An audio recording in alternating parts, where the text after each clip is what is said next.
Class notes हैं उन पे भी काम चल रहा है, तो जल्दी ही वो भी आपको देखने को मिलेंगे। ठीक है जी, और इस बार उनमें थोड़ा सा अपडेशन है। क्वेश्चन नंबर 1 पोल में जवाब दीजिए और फिर हम बढ़ेंगे आगे। क्वेश्चंस अच्छे हैं। क्वेश्चन नंबर 1 है the development period in which internalized norms are questioned and the opinions of the peer group usually become more important than family is called।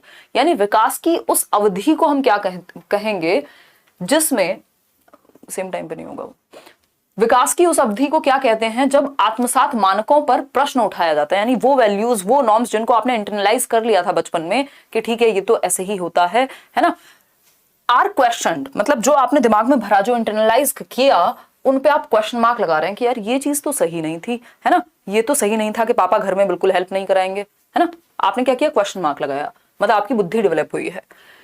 And the opinions of the peer group usually become more important than family.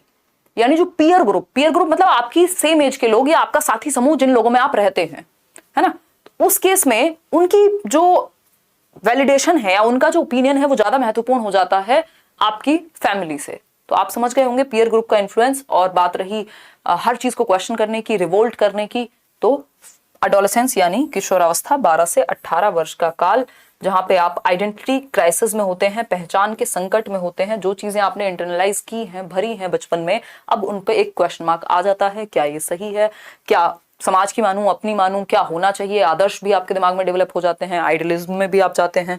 ठीक है, तो कहानी जो है infancy में तो बच्चों को दूध मिल जाए वही बहुत है, अर्ली चाइल्डहुड में थोड़े बहुत खिलौने मिल जाएं, मिडिल चाइल्डहुड में वो अपना स्कूल जाके एक्टिविटी शुरू करता है। पीयर ग्रुप यहाँ भी होता है, बट सबसे ज्यादा जो इन्फ्लुएंस है पीयर ग्रुप का वो है आपका एडोलेसेंस में, कि मेरे दोस्त ने वाली बाइक ली है, आप चाहे उसको दुनिया की बेस्ट चीज दिला दीजिए, बट अगर उसको दोस्त की वाली ही बाइक चाहिए तो वही चाहिए, क्योंकि पीयर ग्रुप मेरे दोस्तों में ही उसको रहना पसंद है, फैमिली से भी ज्यादा इंपॉर्टेंट कुछ समय के लिए हो जाता है। तो D option is the right answer, किशोरावस्था।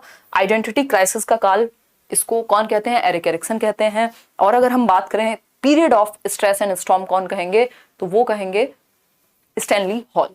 ठीक है, और इसको ब्रिज पीरियड भी कहते हैं, इसको हम ट्रांजिशनल पीरियड भी कहते हैं, परिवर्तन का काल। ठीक है जी, चलिए आगे बढ़ते हैं क्वेश्चन नंबर 2 पर। देखिए, हाँ भाई सभी को गुड इवनिंग, नमस्कार, राम राम, सत श्री अकाल, अस्सलाम वालेकुम, what ever you feel connected with, है ना। बहुत बढ़िया, फटाफट से आंसर करेंगे। क्वेश्चन नंबर 2 पोल में जवाब देंगे और फिर आगे बढ़ेंगे, है ना। चलिए समझते हैं क्या कहानी है। ठीक है, 1 मिनट रुकिएगा, फिर आगे बढ़ेंगे। कुछ मत करो, कैप्स लॉक ऑन है ना, जस्ट क्वेश्चन लिखोगे। देखो,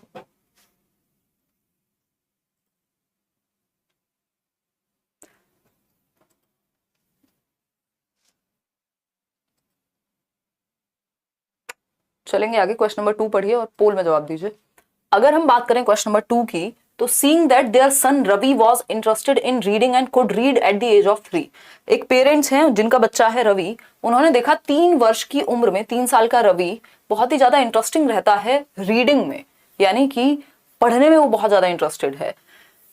His parents got him a lot of books। Parents ने ये देख करके कि बच्चों को बुक्स में बहुत इंटरेस्ट है और पढ़ना शुरू कर दिया 3 साल की उम्र में, तो उन्होंने भर भर के बुक्स घर में ले आए, क्योंकि बच्चे का इंटरेस्ट उन्हें शो होता हुआ नजर आया। Thank you Lokesh.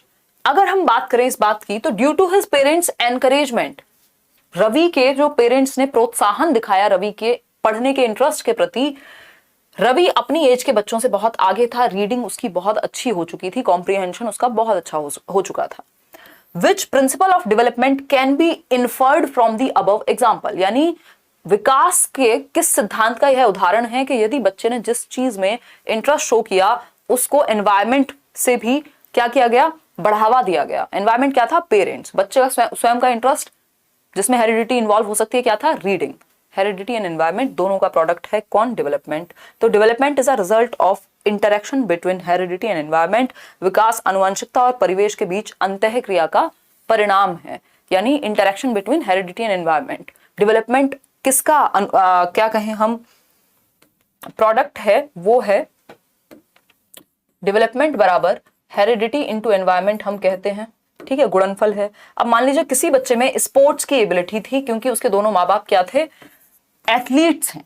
ठीक, अब इसको अगर जैसे ही थोड़ा सा बड़ा हुआ और पेरेंट्स ने देखा इसका जो रुझान है वो स्पोर्ट्स की तरफ है, तो सिर्फ हेरिडिटी से नहीं चल जाएगा, उसको एनवायरमेंट दिया, एनवायरमेंट में क्या दिया, ट्रेनिंग दिलाई, उसको एकेडमी भेजना शुरू कर दिया बचपन में ही, तो ये बच्चा स्पोर्ट्स में बहुत आगे निकल जाएगा।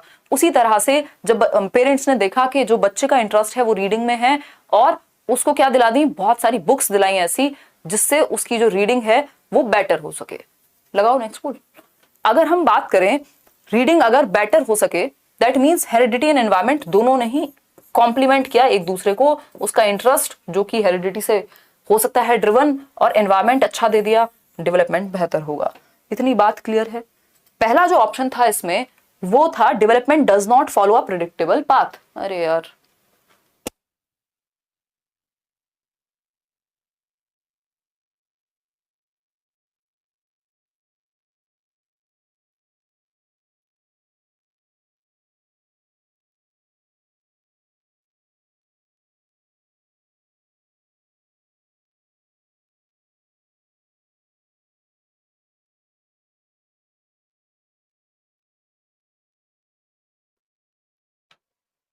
Development is a result of interaction between heredity and environment, यानी विकास आनुवंशिकता और परिवेश के बीच अंतःक्रिया का परिणाम है।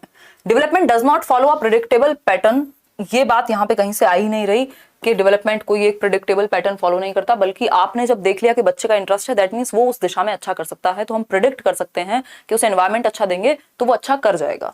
फिर आती है बात डेवलपमेंट इज प्रॉक्सिमोडिस्टल, ये बात यहाँ हो ही नहीं रही कि सेंटर टू आउटवर्ड जाएगा। सेफेलोकॉर्डल जब होता है जब सर से पैर तक जाने की बात होती। आगे बढ़ेंगे क्वेश्चन नंबर 3 पर। क्वेश्चन नंबर 3 देखिएगा एक बार, फटाफट से आंसर कीजिएगा पोल में। अगर हम बात करते हैं क्वेश्चन नंबर 3 की, तो which period of development comprises each of the following characteristics, establishment of independence, development of identity and abstract thinking. 3 चीजें हैं, एस्टेब्लिशमेंट ऑफ इंडिपेंडेंस यानी स्वतंत्रता की स्थापना, कि बच्चा इंडिपेंडेंट महसूस करता है, अब मैं बच्चा नहीं रहा हूं, अब मैं बड़ा हो गया हूं, मैं बाहर अकेले जा सकता हूं, मैं ये काम खुद कर सकता हूं, है ना, हर चीज में हेल्प की जरूरत नहीं है, ऐसी बातें वो करेगा। डेवलपमेंट ऑफ आइडेंटिटी, कि मेरी खुद की स्वयं की पहचान है, मैं अपने लिए करियर चूज करूंगा, मैं अपने दोस्त चूज करूंगा, है ना। एब्स्ट्रैक्ट थिंकिंग, अमूर्त चिंतन, किस स्टेज की विशेषता है। बहुत ही आसान सा क्वेश्चन है, इससे आसान क्वेश्चन दुनिया में आज तक बना नहीं है, क्योंकि ये तीनों ही बातें जो हैं इतनी इजी दे दी हैं। किसके बारे में, एडोलेसेंस के बारे में, है ना। अच्छा जी, Manish here, I clear CTET 1 and 2 in first attempt only. बहुत बढ़िया मनीष, ग्रेट वर्क। चलिए अगर हम बात करें एडोलेसेंस की, तो 83% लोग कह रहे हैं कि एडोलेसेंस वो पीरियड है जहां पे आइडेंटिटी क्राइसिस है, जहां पे एब्स्ट्रैक्ट थिंकिंग आती है पियाजे के अनुसार, और फीलिंग ऑफ इंडिपेंडेंस, किशोरावस्था वो समय है। तो C option is the right answer. आगे बढ़ेंगे नेक्स्ट क्वेश्चन की तरफ। अगर हम बात करते हैं क्वेश्चन नंबर 4 की, क्वेश्चन नंबर 4 क्या है भाई, क्वेश्चन नंबर 4 है which of the following statements about socialization is correct, यानी निम्नलिखित में से कौन सा एक कथन समाजीकरण के विषय में ठीक है। समाजीकरण वो प्रक्रिया जिसमें हम समाज के नियम, कायदे, कानून, तौर तरीके सीखते हैं। बताइए, टी शर्ट की तारीफ हो गई हो तो आ जाएं, जवाब दे दें थोड़े से हैं। देखो एक बार अगर हम बात करें क्वेश्चन नंबर 4 की, तो फर्स्ट ऑप्शन है there is a uniform way of socialization across cultures, यानी सभी संस्कृतियों में सामाजिकरण का एक ही तरीका है। भाई नहीं, भारत में तो हम नमस्ते करना सिखाते हैं, और विदेश में हो सकता है नाम लेकर के हेलो बोलना सिखाते हो, है ना। तो यहाँ तो अगर नाम लिया अपने बड़ों का तो हो सकता है वो थोड़ा सा डिसरिस्पेक्टिंग लगे। तो यूनिफॉर्म वे नहीं है, पूरी दुनिया में एक तरह से नहीं होता सोशलाइजेशन, अलग अलग तरह से होता है। Socialization is a complex process in which several agencies influence children during various times in their life span, यानी समाजीकरण एक जटिल प्रक्रिया है जिसमें कई संस्थान, कई सारी एजेंसीज टकराएंगी, चाहे वो स्कूल हो जीवन में एक व्यक्ति के, चाहे वो स्कूल हो, घर हो, रिलीजन हो, मास मीडिया हो, है ना, दुनिया भर की चीजें, पीयर ग्रुप हो, जो एक जीवन में व्यक्ति के अलग अलग तरह से उसको सोशलाइज करती हैं, उसकी जॉब अलग तरह से इन्फ्लुएंस करेगी उसके सोशलाइजेशन को। ठीक है, तो अलग अलग समय में, अलग अलग अवस्थाओं में अलग अलग तरह से सोशलाइजेशन होता है, और सोशलाइजेशन एक कॉम्प्लेक्स प्रोसेस है, एक जटिल प्रक्रिया है। बहुत सारी आदतें आप अपने दोस्तों से सीखते हैं, बहुत सारी आप अपने जिस धर्म जाति समूह से हैं वहां से सीखते हैं, कुछ आप किताबों से सीखते हैं, स्कूल से सीखते हैं। ठीक, सी ऑप्शन है media and family are secondary agencies of socialization. देखो फैमिली कभी भी सेकेंडरी नहीं हो सकती, ये बात हमें बिल्कुल दिमाग में रखनी है, मीडिया तक बात ठीक थी, फैमिली क्या है, प्राइमरी होती है। फिर आता है आपका डी ऑप्शन। डी ऑप्शन क्या है, डी ऑप्शन है secondary socialization occurs first when the children learn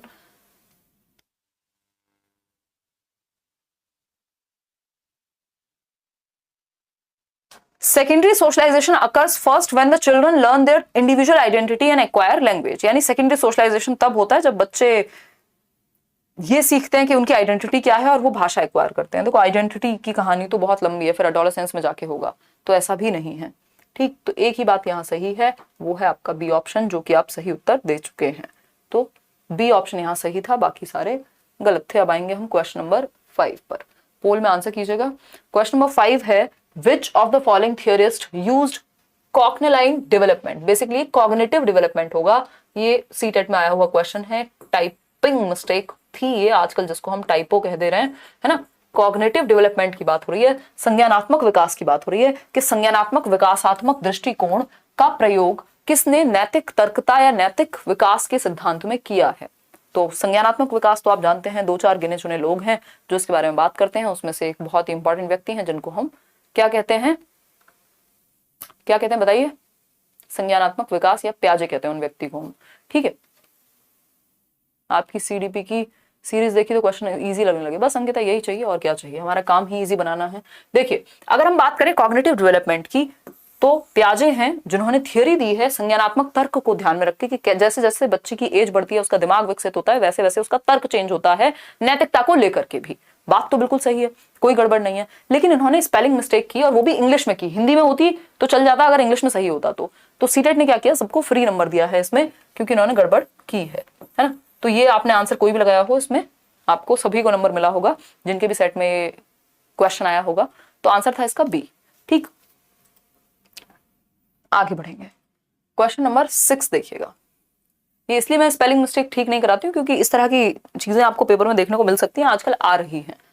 children actively construct their understanding of the world is proposed by. यानी बच्चे दुनिया को लेकर अपनी समझ को सक्रिय रूप से निर्मित करते हैं। यह कथन किसने कहा है? यानी बच्चे अपनी दुनिया की समझ एक्टिवली, भाई उनके सामने पेन आया वो उसको टच करेंगे, देखेंगे, तोड़ेंगे, फोड़ेंगे, ध्यान से देखेंगे, ऑब्जर्व करेंगे, यानी अपनी समझ खुद से सक्रिय रूप से एक्टिव होकर के वो अपनी दुनिया की नॉलेज को बिल्ड करते हैं। इसलिए उनको लिटिल साइंटिस्ट कहा गया, और यानी नन्हे वैज्ञानिक, कि वो अपनी दुनिया में एक्सपेरिमेंटेटर हैं। वो अपनी दुनिया के क्या हैं, वो अधिगम करता तो है ही, वो एक तरह से नन्हे वैज्ञानिक हैं जो एक्सपेरिमेंट करेगा, प्रयोग करेगा। ठीक, तो आंसर क्या होगा? जीन प्याजे। यानी जीन प्याजे ने ये बात कही है कि बच्चे एक्टिवली कंस्ट्रक्ट करते हैं नॉलेज को। और अगर हम बात करते हैं वाइगॉस्की होता तब भी सही हो जाता, क्योंकि एक्टिवली कंस्ट्रक्ट करने की बात वो भी कहेंगे, बट वाइगॉस्की के साथ समाज जुड़ जाता है, सोसाइटी जुड़ जाती है। B option is the right answer. बाकी के तीनों लोग जो हैं वो कौन है? बिहेवियरिस्ट हैं। क्वेश्चन नंबर 7 देखिएगा। क्वेश्चन नंबर 7 है in context of teaching learning which of the following strategy is discouraged by Lev Vygotsky. ध्यान से पढ़िएगा, वर्ड अगर हम ध्यान से नहीं पढ़ेंगे तो गड़बड़ हो जाएगी। इस तरह के क्वेश्चन रीट में भी खूब पूछे जाते हैं, इस तरह के क्वेश्चन हर जगह देखने को मिलते हैं आपको। क्वेश्चन नंबर 7 क्या है? अध्यापन अधिगम के संदर्भ में निम्नलिखित में से कौन सी तकनीक को लेव वाइगॉस्की ने समर्थन नहीं दिया है? ध्यान से देखिएगा, नहीं दिया है, डिस्करेज किया है, यानी एनकरेज नहीं किया, बढ़ावा नहीं दिया। यानी वाइगॉस्की किस चीज को फॉलो या किस चीज में विश्वास नहीं करते जब वो टीचिंग और लर्निंग की बात करते हैं, जब वो सीखने और सिखाने की बात करते हैं? फटाफट से बताइए। डेली यही अभ्यास कराएंगे या कुछ नया बढ़ाएंगे?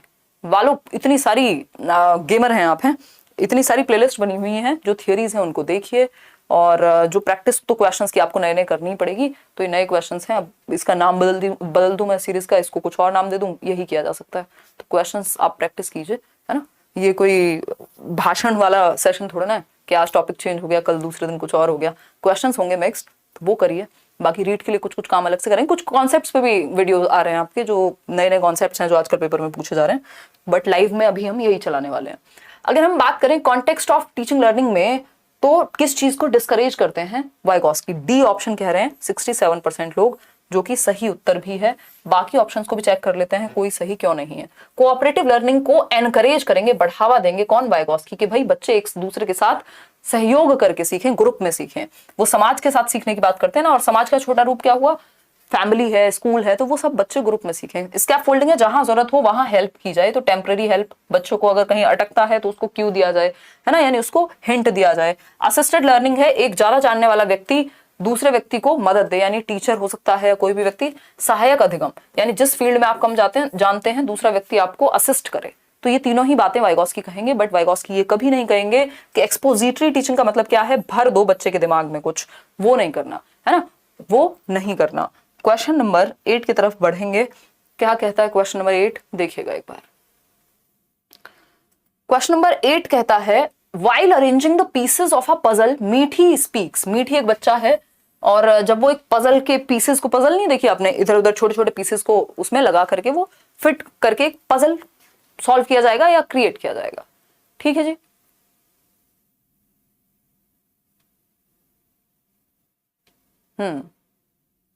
चलिए, सूरज कह रहे हैं देखिए वैसे तो ये 12th में, बट प्याजी की बात होती है ना। अब जो आउट ऑफ टीचिंग फील्ड है उनको नहीं समझ में आएगी क्या कहानी यहाँ चल रही है ना, क्योंकि प्याजे वो व्यक्ति हैं जो हर एग्जाम में दिखते हैं। अब क्वेश्चंस उनके आना लाजमी है।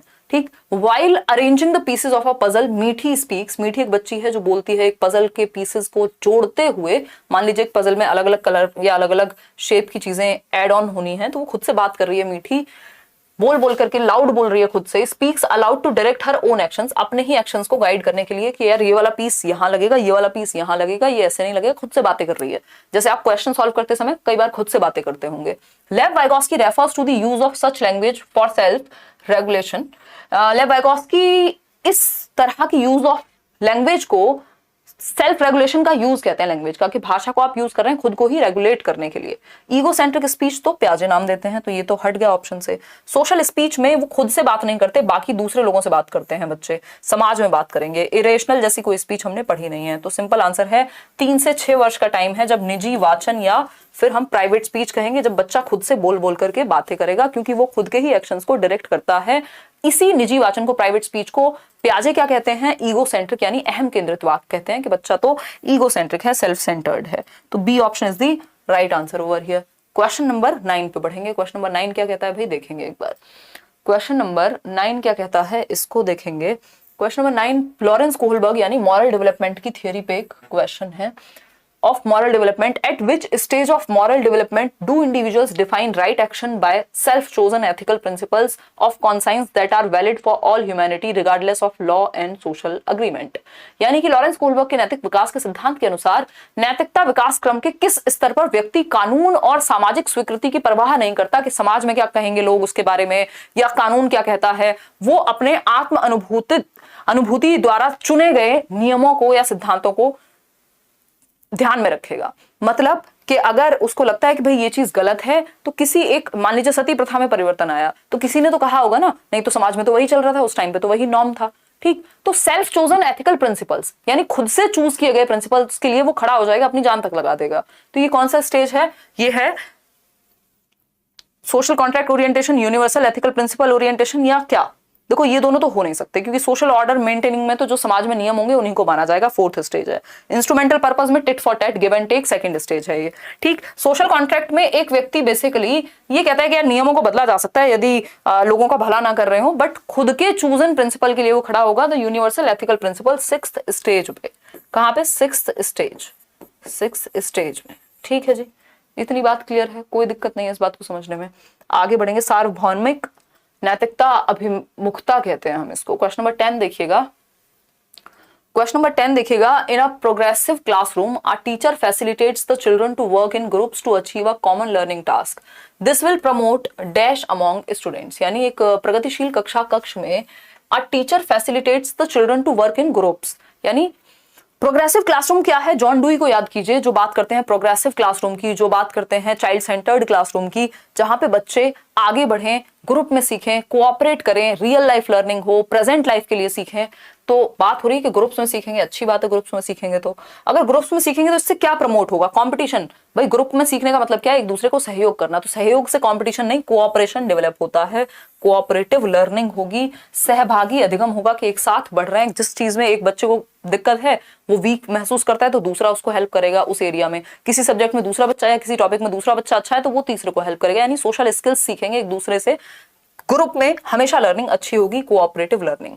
राइवलरी नहीं, प्रतिद्वंदी नहीं बनना एक दूसरे का, फ्रस्ट्रेशन नहीं आएगी, क्योंकि सहयोग मिल रहा है। अगर कोई एक स्टेप पे अटकेगा तो दूसरा उसको हेल्प करेगा, दूसरा अटकेगा तो तीसरा उसको हेल्प करेगा। ठीक है जी, तो B option is the right answer over here. आगे बढ़ेंगे क्वेश्चन नंबर 11 पर। क्वेश्चन नंबर 11 क्या है भाई? क्वेश्चन नंबर 11 क्या है देखेंगे एक बार। Which of the following intelligence types are included in Howard Gardner's theory of multiple intelligences? यानी कि हावर्ड गार्डनर के बहुबुद्धि सिद्धांत में कौन सी बुद्धि के प्रकार को समाहित किया गया है? यानी which type of intelligence is included in Gardner's multiple intelligence theory, यानी इन 4 ऑप्शंस में से गार्डनर के जो 8 प्रकार हैं बुद्धि के, उनमें से किसको शामिल किया गया है, बताइएगा। एनालिटिकल की बात गार्डनर बिल्कुल भी नहीं करते, स्टर्नबर्ग करते हैं, है ना। अगर हम बात करते हैं किसकी, लिंग्विस्टिक की, ये दोनों तो हैं गार्डनर की लिस्ट में बट ये नहीं है, तो ऑप्शन हट गया। क्रिएटिव, एनालिटिकल और प्रैक्टिकल, क्रिएटिव भी अलग से नहीं आता, एनालिटिकल भी नहीं आता, प्रैक्टिकल भी नहीं आता, ये पीसीए जो है स्टर्नबर्ग की थियोरी का पार्ट है। लिंग्विस्टिक, लॉजिको, मैथमेटिको और म्यूजिकल, हाँ ये बात सही लग रही है। फ्लूइड और क्रिस्टलाइज्ड की बात कौन करता है, याद दिलाइए फटाफट से। फ्लूइड और क्रिस्टलाइज्ड इंटेलिजेंस याद आ रहा है किसी को? बेसिकली फ्लूइड इंटेलिजेंस होती है जिसमें आपकी जो बुद्धि है वो प्रेजेंट, तुरंत डिसीजन मेकिंग। क्रिस्टलाइज्ड क्या है, जो आपने नॉलेज को इकट्ठा किया है इतने टाइम में, ठीक है, जिसका गार्डनर से कोई भी संबंध नहीं है। किससे संबंध है आप कमेंट्स में बताएंगे। भाषाई, तार्किक, गणितीय, संगीतीय, भाई भाषक बुद्धि की बात की है गार्डनर ने। लॉजिक और मैथमेटिक्स जो साइंस में साइंटिस्ट या मैथमेटिशियंस यूज करेंगे। म्यूजिकल, ए आर रहमान का एग्जांपल मैंने बहुत बार दिया है। तो आंसर क्या होगा, C option, Raymond B Cattell, exactly. Fluid और क्रिस्टलाइज्ड की बात जो करते हैं, जनरल की वो भी नहीं करेंगे, वो कौन करेंगे, R B Cattell, Raymond B Cattell, ठीक है। चलिए खैर आगे बढ़ते हैं, बढ़िया है आप लोगों को याद है चीजें। सी ऑप्शन यहाँ पे सही था। क्वेश्चन नंबर 12 देखिएगा, अच्छा क्वेश्चन है, जवाब दीजिए, पढ़िए, पोल में आंसर कीजिए, इतने पानी भी पीजिए। आप तो खैर आंसर कीजिए, करेंगे।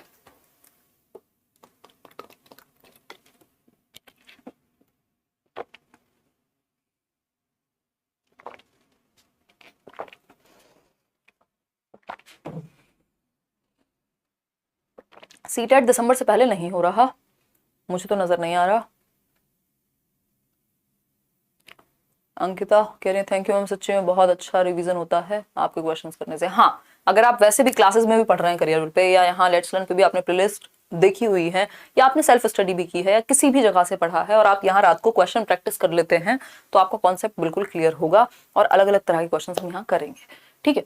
और लाइक शेयर करना आप मत भूलिए, क्योंकि मैं देख रही हूँ 4,500 लोग जुड़े हुए हैं और सिर्फ 2,000 लोगों ने लाइक किया है, और मेरा पेन गायब हो चुका है, इसी बात पे मिल गया।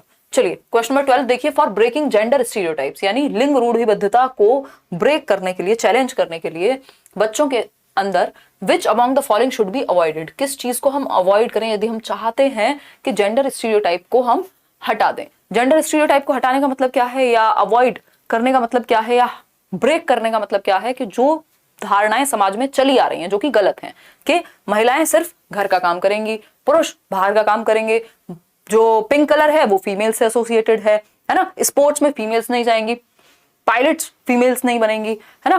तो ये सब चीजें जो पहले से चली आ रही हैं, रोना सिर्फ लड़कियों को सूट करता है, लड़कों को नहीं, है ना। अगर लड़के रोए तो कहा जाएगा क्या लड़कियों की तरह रो रहे हो। तो ये सब चीजें क्या हुई, ये है स्टीरियोटाइप को प्रमोट करने वाली चीजें, जो गलत धारणाएं समाज में चली आ रही हैं उनको हम स्टीरियोटाइप कहते हैं। तो इसको अवॉइड करने के लिए क्या करना चाहिए एज अ टीचर आपको, बच्चों में ही, क्योंकि हम बचपन से ही ये चीज हटाएंगे तब तो नेक्स्ट जनरेशन अच्छी आएगी ना, साफ, जिसमें स्टीरियोटाइप्स नहीं होंगे। Joint endeavours with children of other genders, ऐसा नहीं है कि अदर जेंडर के साथ ही उनको हम इन्वॉल्व कराएं और तब जाकर के ये बात बनेगी, ये सोच से रिलेटेड है, फिजिकली जेंडर इन्वॉल्वमेंट से नहीं। Exposure to adults engaged in no stereotypical activities, यानी कि गैर रूढ़िवादी गतिविधियों से जुड़े वयस्कों से अनावरण, यानी ऐसे अडल्ट्स के साथ हम उनको एंगेज करें जिसमें क्या हो, जो बच्चे हैं वो नॉन स्टीरियोटिपिकल एक्टिविटीज में इन्वॉल्व हों। ये बात भी सही है, और बात पहली भी सही थी। ये पूछा जा रहा है अवॉइड क्या करें, इसको अवॉइड करने की जरूरत नहीं है, मतलब ये एकमात्र तरीका नहीं है कि अदर जेंडर के साथ इन्वॉल्व कराएं, बट हाँ इसको अवॉइड करने की भी जरूरत नहीं है। अगर आप अदर जेंडर के साथ इन्वॉल्व कराते हैं तो कोई इससे दिक्कत नहीं होगी। Making generic utterances such as girls are good in art and boys excel in maths, तो ये प्रॉब्लम है, इसको अवॉइड करना है हमें, कि टीचर ये कहे कि लड़कियां तो आर्ट में अच्छी होती हैं और लड़के जो हैं वो गणित में अच्छे होंगे, तो इसको हमें अवॉइड करना है। इससे जेंडर स्टीरियोटाइप प्रमोट होगा, बाकी दोनों से जेंडर स्टीरियोटाइप प्रमोट नहीं हो रहा बल्कि चैलेंज होगा, ठीक है। Critical discussions around inborn abilities and social perception of abilities of various genders, यानी विविध जेंडर के बारे में जो जन्मजात क्षमताओं का हम मान लेते हैं कि मैथ्स में लड़के अच्छे ही होंगे या लड़कियां आर्ट में अच्छी ही होंगी, ये जो चीजें हैं ये स्टीरियोटाइप को प्रमोट करती हैं। तो इस बारे में क्रिटिकल डिस्कशन होना चाहिए कि कौन सी चीजें जन्मजात क्षमता से संबंधित है और कौन सी समाज ने बना दी है ना। तो इससे क्या होगा, जेंडर स्टीरियोटाइप बढ़ेगा नहीं एटलीस्ट, ठीक है। अगर हम बात करते हैं यहाँ पे, अगर हम बात करते हैं, देखिएगा एक बार, अगर हम बात करते हैं तो सी ऑप्शन को हमें अवॉइड करना है कि हम ऐसे जेनरिक बातें ना बोल दें क्लासरूम में कि अरे लड़कियां तो मैथ्स में कमजोरी होती है। बेटा तुम्हारी कोई गलती नहीं है, लड़कियां तो होती ही कमजोर है ना। हो सकता है पहले ठीक से मेथड से नहीं पढ़ाया गया हो, घर पे अच्छे से ध्यान ना रखा गया हो, इंटरेस्ट ही ना डेवलप हो पाया हो, क्योंकि फिर शकुंतला देवी का एग्जांपल हम नहीं दे पाते। अगर सारी लड़कियां मैथ्स में कमजोर होती या सारे लड़के मैथ्स में ही अच्छे होते तो फिर बहुत सारे लोग हैं जो फेल होते होंगे। तो C option is the right answer. Subject का कोई इस बात से कोई संबंध नहीं है कि ये खराब ही होंगे ये लोग इसमें और कुछ लोग अच्छे ही होंगे। क्वेश्चन नंबर 13 देखिएगा एक बार। अगर हम बात करते हैं क्वेश्चन नंबर 13 की, तो असर्शन यानी एक स्टेटमेंट है और दूसरा दिया हुआ है रीजन, है ना। असर्शन यानी कि स्टेटमेंट क्या है, a teacher should not cater to individual differences in the class, यानी एक अध्यापक को अपनी कक्षा में व्यक्तिगत विभिन्नताओं को पोषित नहीं करना चाहिए। तो ये एकदम बकवास बात है, फॉल्स है ये बात कि इंडिविजुअल डिफरेंसेस का ध्यान टीचर को नहीं रखना चाहिए। भाई फिर किस चीज का आप ध्यान रखेंगे अगर बच्चों की व्यक्तिगत विभिन्नताओं का ध्यान नहीं रखेंगे। व्यक्तिगत विभिन्नताओं का मतलब क्या हुआ, व्यक्तिगत विभिन्नताओं का मतलब हुआ कि हर बच्चा आपस में अलग हो सकता है, सबके अपने इंटरेस्ट, सबकी अपनी एबिलिटी, सबके अपना एटीट्यूड एप्टीट्यूड डिफरेंट हो सकता है। जरूरी नहीं है सबको सेम मेथड से समझ में आ जाए या सबका इंटरेस्ट हर सब्जेक्ट में एक ही जैसा हो, सब पढ़ाई में ही अच्छे हों, है ना। तो ये क्या हुआ, ये बात कहना गलत होगा कि इंडिविजुअल डिफरेंसेस को केटर नहीं करना चाहिए। भाई एक टीचर को व्यक्तिगत विभिन्नताओं को केटर करना चाहिए, क्योंकि अगर सब सेम हो जाएंगे तो रोबोट्स हो जाएंगे क्लासरूम में। फिर बात करते हैं रीजन की। इसका रीजन क्या है, the purpose of progressive education is to ensure that all children are instructed in a uniform manner and assessed by standard methods, यानी प्रगतिशील शिक्षण का उद्देश्य यह है, सुनिश्चित करता है कि सभी बच्चों को एक ही तरीके से सिखाया जाना चाहिए। ऐसा प्रोग्रेसिव एजुकेशन नहीं कहती जिसमें जॉन डुई जिसकी बात करते हैं। यहाँ पे इंडिविजुअल डिफरेंसेस का ध्यान रखा जाता है। डेमोक्रेटिक क्लासरूम होती है, लोकतांत्रिक कक्षा कक्ष होता है जहां हर तरह की बच्चे की बात को सुना जाए। दोनों ही बातें एकदम सिरे से नकारी जाएंगी, गलत हैं दोनों ही बातें, फॉल्स हैं अगर मैं कहूं तो, है ना। तो डी ऑप्शन आप लोग कह रहे हैं कि सही होगा। Let's see, both A and R are false. बिल्कुल, जो स्टेटमेंट है वो भी गलत और जो इसका रीजन दिया गया है वो भी गलत है। दोनों में से एक भी स्टेटमेंट, एक भी रीजन सही नहीं है। आगे बढ़ेंगे क्वेश्चन नंबर 14 पे। हम करेंगे कुछ टोटल 20 क्वेश्चन। क्वेश्चन नंबर 14 की अगर हम बात कर रहे हैं तो क्वेश्चन नंबर 14 क्या कह रहा है भैया, इन दी कॉन्टेक्स्ट ऑफ असेसमेंट, आकलन के संदर्भ में अगर हम बात कर रहे हैं, बच्चे को टेस्ट करने के संदर्भ में अगर हम बात कर रहे हैं, तो what kind of report card for students has been proposed by National Education Policy NEP 2020, यानी कि राष्ट्रीय शिक्षा नीति 2020 में आकलन के विषय में क्या बात कही गई है, किस तरह का रिपोर्ट कार्ड बनाया जाना चाहिए। तो ये हम न्यू एजुकेशन पॉलिसी के जितने भी क्वेश्चंस हमने किए हैं, असेसमेंट की बात यानी 360 डिग्री असेसमेंट की बात हुई है वहां, कि हम ऑल राउंड असेसमेंट कर पाए बच्चे का सभी पक्षों में, मतलब 360 degree multi dimensional report card, जिसमें बच्चे के स्कोलास्टिक और को स्कोलास्टिक सभी आयामों को जांचा जा सके कि उसके इंटरेस्ट, उसका इंटरेस्ट किस चीज में है, वो किस में अच्छा है, वो किस में खराब है, कहाँ पे उसको सुधारा जा सकता है। मतलब बच्चे के सारे पक्षों को एक रिपोर्ट कार्ड में आकलन किया जा सके, जिसका नाम रखा गया है 360 degree multi dimensional report card. NEP में इसकी बात हुई है। ऐसा नहीं है सिर्फ परफॉर्मेंस दूसरों के कंपैरिजन में कितनी है, फर्स्ट आया कि सेकंड आया, इस पे ध्यान हो, या फिर सिर्फ पेपर पेंसिल पे कितना अच्छा किया है, आर्ट में कितना अच्छा है, स्पोर्ट्स में कितना अच्छा है, ये सब चीजें भी ध्यान में रखनी है। समेटिव यूनिडायमेंशनल रिपोर्ट कार्ड के सिर्फ समेटिव मतलब जज करना कि इतने % नंबर आए हैं और एक ही डायमेंशन यानी सिर्फ पेन पेपर को ही टेस्ट किया है, तो ये बात गलत हो जाएगी। तो सिर्फ सी ऑप्शन ही यहाँ सही है, बाकी सारे जो है वो गलत है ना। इतनी बात क्लियर है।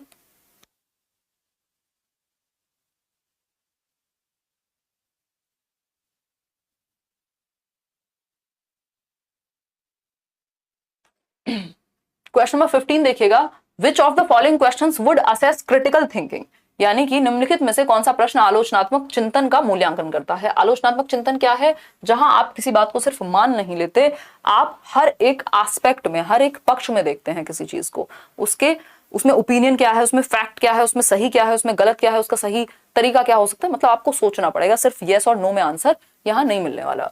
तो पहला ऑप्शन है what is the formula for A+B का होल स्क्वायर। A+B का होल स्क्वायर का फॉर्मूला ये सिंपल आपकी फैक्चुअल नॉलेज चेक करेगा, है ना। इसमें कोई क्रिटिकल थिंकिंग नहीं हो रही, कोई आलोचनात्मक चिंतन नहीं लग रहा, आप खुद से इन्वेंट नहीं करेंगे, आपका दिमाग में सोचने का जोर बिल्कुल नहीं पड़ेगा। जो आपको याद होगा तो आप बता देंगे A+B का होल स्क्वायर, अदरवाइज आप नहीं बताएंगे। Right chemical formula of methane, अब मिथेन का फॉर्मूला बताने में भी आपको रिकॉल करना है, क्रिटिकल थिंकिंग यहां भी नहीं लग रही। What could be the various reasons for shortage of food, भोजन की कमी के विभिन्न कारण क्या हो सकते हैं। मान लीजिए किसी जगह पे हम पढ़ते हैं EVS में कि कालाहांडी में बहुत ज्यादा चावल प्रोड्यूस होता है, बट वहां भूखमरी है, यानी कि बहुत ही ज्यादा डेप्रिवेशन है खाने को लेकर के, तो ऐसा क्यों, अब इसमें क्या होगा, इस पे हम रीजन सोचेंगे, इस पे दिमाग लगाएगा एक व्यक्ति, इसमें बहुत सारी चीजें सोचनी पड़ेंगी, है ना, तो क्रिटिकल थिंकिंग लगेगी। फिर भी डी ऑप्शन सुनते हैं, what is the depositional feature of a glacier called, यानी जो ग्लेशियर है उसके डिपोजिशनल फीचर को क्या कहेंगे, फैक्ट है ये तो, वन वर्ड में बता दोगे। लेकिन दिमाग कहाँ लगेगा, चिंतन कहाँ लगेगा, यहां लगेगा जहां आपको सोचना पड़ेगा, सही उत्तर तक पहुंचना पड़ेगा। कई सारे रीजंस आप अपने हिसाब से सोच के दोगे, हर बच्चे के रीजंस अपने अलग हो सकते हैं, ठीक है, इतनी बात, कोई दिक्कत नहीं है। नेक्स्ट क्वेश्चन पे चले। नेक्स्ट क्वेश्चन क्या कहता है भाई, नेक्स्ट क्वेश्चन है क्वेश्चन नंबर 16। देखिएगा एक बार, क्वेश्चन नंबर 16 कहता है, in a language class which of the following strategy should be avoided for successful conclusion of students with dyslexia. भाई बच्चा है एक जिसको डिसलेक्सिया है, यानी उन बच्चों को कैसे सफल रूप से हम समावेशित करें जिनको डिसलेक्सिया है, क्लास में कैसी स्ट्रेटजी अपनाई जानी चाहिए, अपनाई जानी नहीं चाहिए, अवॉइड की जानी चाहिए, कौन सी स्ट्रेटजी को अवॉइड करें हम, यदि हम चाहते हैं कि एक बच्चा जिसको पढ़ने में समस्या है उसको भी सिखाया जा सके। फटाफट से बताइएगा, तो क्वेश्चन ऐसे पूछने लग गया ना, अवॉइड लिख दिया, सक्सेसफुल भी लिखा है और अवॉइड भी लिखा है, अब जिसका ध्यान गया मामला खराब। हाँ अभिलाषा, आज हो सकता है भाई जिनकी समझ अच्छी है उनको इजी लग रहे होंगे। कमेंट पढ़ लिया मनीषा आपका, और बताओ। बुक्स तो कई सारे हैं यार, चलो आ जाओ। सी ऑप्शन कह रहे हैं 31%, मतलब घूम गए आप इस क्वेश्चन में, चक्कर आ गए कई लोगों को मुझे लगता है। चलिए समझते हैं। अगर हम बात करें, एक लैंग्वेज क्लास है यानी भाषा की क्लास हो रही है और बच्चे को पढ़ने में दिक्कत है क्योंकि बच्चे को है डिसलेक्सिया, ईशानावस्थी याद कर लीजिए तारे जमीन पर का, ठीक है। स्ट्रेटेजी क्या नहीं होनी चाहिए, यानी किस चीज को आप अवॉइड करेंगे, किस तकनीक के इस्तेमाल से आपको बचना है, तो ए ऑप्शन है setting strict timelines for submission of handwritten work, यानी जो हस्तलिखित काम है, जो हैंड रिटन काम है, उसके लिए बिल्कुल स्ट्रिक्ट टाइमलाइन के इतने मिनट में आपको दे ही देना है सबको। फिर है allow voice recorders instead of note taking in class, बिल्कुल सही बात है, क्योंकि जिस बच्चे को पढ़ने में समस्या है उसको लिखने में भी समस्या होगी, तो बच्चे को लिखने की बजाय आप क्या कहेंगे, एक काम करो कि तुम वॉइस रिकॉर्डर पे सुन लो या रिकॉर्ड करके बता दो। Allow typed and printed assignments instead of handwritten, बच्चे को लिख के देने की बजाय या लिखने के लिए कहने की बजाय क्या कीजिए, प्रिंटेड मटेरियल दे दीजिए उसको, क्योंकि उसको लिखने में या पढ़ने में समस्या होगी। Provide opportunities for reading and writing at individual pace, भाई एक व्यक्ति का मान लीजिए व्यक्तिगत गति के अनुसार पढ़ें, भाई अगर उसको एक्स्ट्रा टाइम चाहिए, थोड़ा स्लो पढ़ता है तो स्लो पढ़ ले, ठीक, लेकिन ए ऑप्शन को हमें अवॉइड करना है। बाकी तीनों तरीके काम कर जाएंगे डिसलेक्सिया वाले बच्चों को इंक्लूड करने में, लेकिन ये ऑप्शन अवॉइड करना है हमें कि हम स्ट्रिक्ट टाइमलाइन यानी हस्तलिखित कार्यों को जमा करने की सख्त समय सीमा कि तुम्हें भी 20 मिनट में ही करना है यदि बाकी बच्चों को 20 मिनट में करना है, जबकि उस बच्चे को ज्यादा समय चाहिए होगा, तो स्ट्रिक्ट नहीं, फ्लेक्सिबल टाइमलाइन होना चाहिए, रिजिड नहीं होना चाहिए। तो A option is the right answer, क्योंकि इसी को हमें अवॉइड करना है। इस क्वेश्चन में चक्कर आ गए सभी को। क्वेश्चन नंबर 17 देखिएगा एक बार, A learning difficulty marked by low span of attention, impulsiveness and a low tolerance for frustration is referred as, यानी कि अधिगम संबंधी वह कठिनाई जिसमें कम देर तक ध्यान केंद्रित हो पाता है, यानी अटेंशन स्पैन जो है वो लो है, एक जगह पे ध्यान टिका करके वो ज्यादा देर नहीं रख पाता बच्चा। इम्पल्सिवनेस है, यानी एक जगह पे टिक के भी नहीं बैठ पाता, एक एक मिनट में उठेगा, इधर उधर झांकेगा, कूदेगा, है ना। लो टॉलरेंस फॉर फ्रस्ट्रेशन, बिल्कुल मतलब जल्दी से फ्रस्ट्रेटेड हो जाएगा, सुकून नहीं है उसके पास, अटेंशन की कमी है, और हाइपर एक्टिव है, तो attention deficit hyper activity disorder ADHD कहते हैं इसको, डेवलपमेंटल डिसऑर्डर्स का पार्ट है, ऑटिज्म में आता है। अगर हम बात करें अवधान न्यूनता अति क्रियाशीलता विकार, क्योंकि बच्चे की अटेंशन में कमी है, वो एक जगह पे ध्यान टिका के नहीं बैठ सकता ज्यादा देर, दूसरा वो बैठ भी नहीं सकता टिक के, इधर उधर उछलता रहेगा, हाइपर एक्टिव रहेगा जरूरत से ज्यादा, ठीक। डिसकैलकुलिया होता है कैलकुलेशन से संबंधित।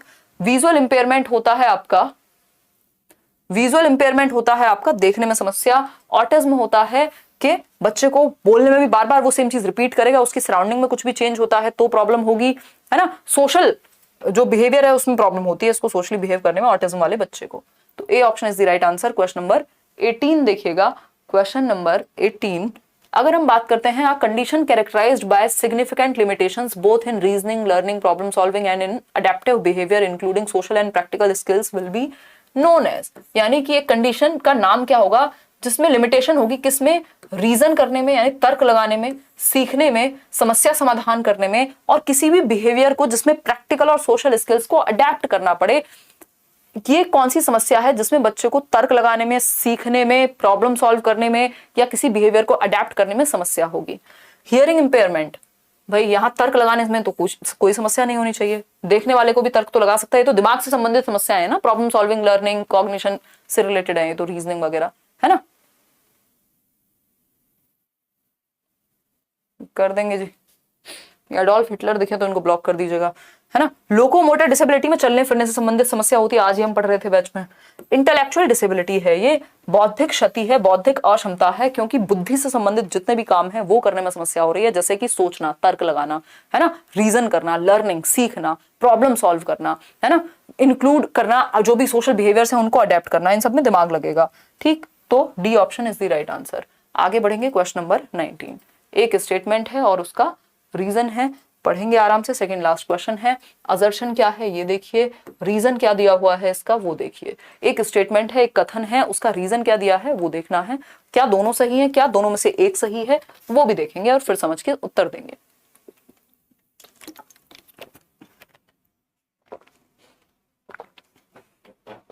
फटाफट से जवाब दीजिएगा, फिर ही हम आगे बढ़ेंगे। अगर हम बात करें, धन्यवाद, तारीफ के लिए शुक्रिया, फटाफट से आंसर करो, इसमें थोड़ा सा आपको ज्यादा पढ़ना पड़ेगा नॉर्मल क्वेश्चन से।